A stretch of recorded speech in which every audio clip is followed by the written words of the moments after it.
Hello friends, good evening.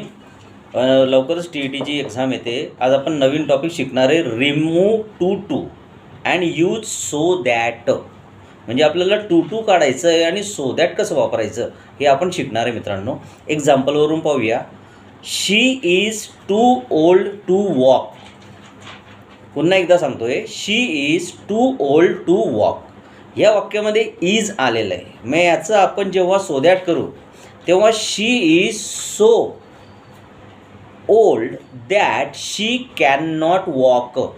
म्हणजे वाक्यामध्ये जर एमिजार आलं असेल तर दॅट लावल्यानंतर तुम्हाला त्या ठिकाणी CANT कांट वापरायचं आहे.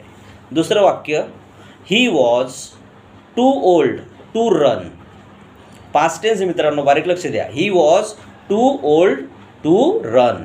याचं सो दॅट करताना he was so old that he could not run. म्हणजे भूतकाळ आला म्हणजे वॉज आणि वर आलं तर त्या ठिकाणी तुम्हाला कुड नॉट वापरायचं आहे. तर मित्रांनो, आज आपण रिमूव्ह टू आणि यूज सो दॅटमध्ये काय शिकलो की एमिजार आला तर आपल्याला कॅन नॉट वापरायचं आहे आणि वॉज वेअर आला तर कुड नॉट वापरायचं आहे. आजचा व्हिडिओ आवडला असेल तर नक्कीच लाईक करा.